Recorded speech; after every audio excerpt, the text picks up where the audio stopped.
I thought legacy was inherited. Until I built my own. Now I got what I forged.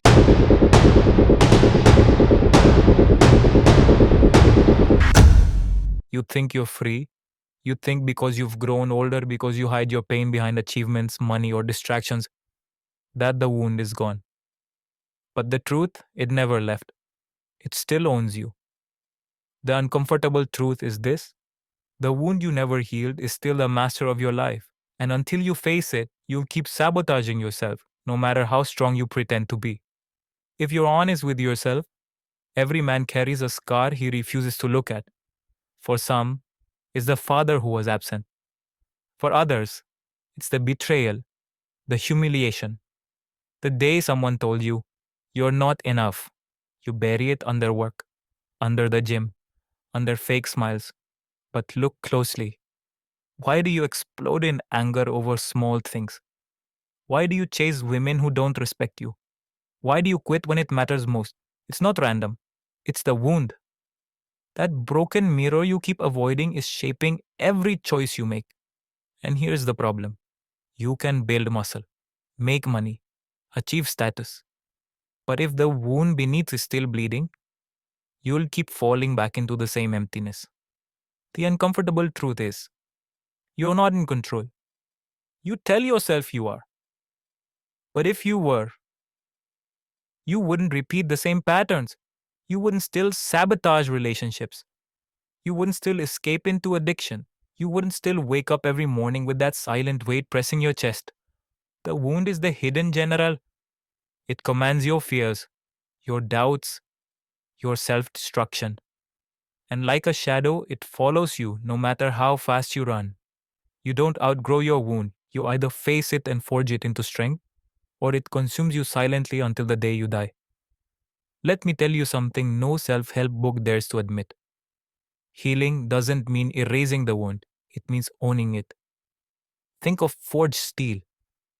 Steel becomes unbreakable not by avoiding the fire, Ratna, but by entering it again and again until weakness is burned out. Men who dominate their lives don't live without pain. They carry their scar as a weapon. But here's the paradox: most men try to fix themselves like broken machines. They chase quick hacks, dopamine tricks, productivity games. That's not healing. That's numbing. Healing is brutal. It means looking at the night you cried alone and admitting, that still defines me. It means confronting the weakness you despise without running.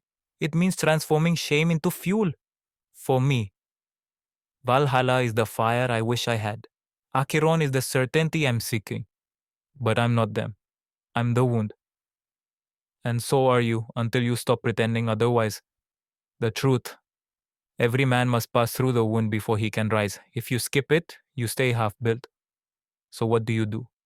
How do you face the wound you've avoided for years? 3 steps: brutal, simple, non negotiable. Step 1: name the scar, write it down. No vague words.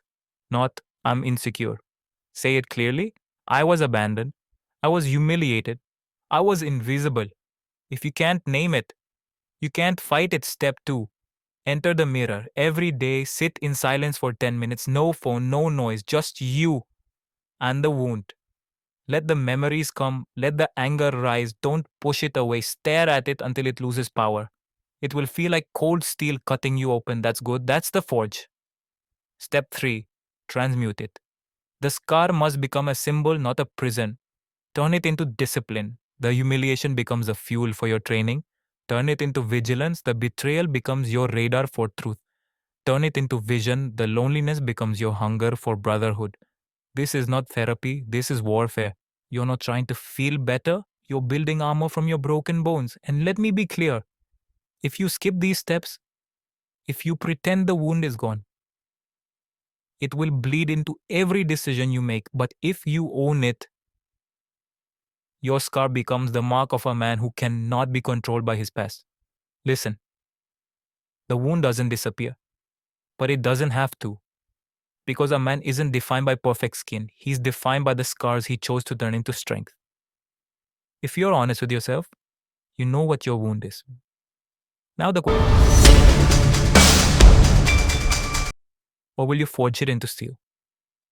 Because until you do, you're not free. And once you do, no one can take that freedom from you. Protocol name, the Scarforge.